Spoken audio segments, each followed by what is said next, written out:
વિમાન દુર્ઘટનામાં પીએમ નરેન્દ્ર મોદીએ આજે સિવિલ હોસ્પિટલમાં સારવાર લઈ રહેલા વ્યક્તિની મુલાકાત લીધી હતી. તે વ્યક્તિ આ સમગ્ર વિમાન દુર્ઘટનામાં મૃતદેહોના ઢગલા વચ્ચે એકમાત્ર જીવિત બચી ગયેલ રમેશ વિશ્વાસ કુમાર છે. વિમાનમાં કુલ 242 મુસાફરો સવાર હતા, જેમાંથી 241 લોકોએ જીવ ગુમાવ્યો હતો. જે ઘટનાએ સમગ્ર દેશ સહિત વિશ્વને હચમચાવી નાખ્યું છે. ત્યારે સમગ્ર ઘટનામાં એકમાત્ર ચમત્કાર થયો હતો, જેના વિશે સાંભળીને લોકો પણ ચોંકી ગયા હતા. અને તે ચમત્કાર બીજો કોઈ નહીં પણ પીએમ મોદી આજે સિવિલ હોસ્પિટલમાં સારવાર લઈ રહેલા વ્યક્તિની મુલાકાત લઈ રહ્યા છે.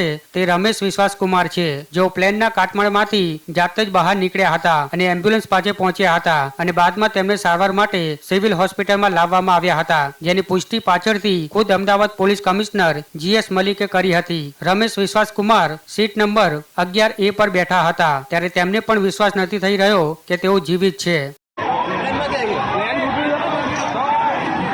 બીજા બધા પેસેન્જર અંદર છે, બધા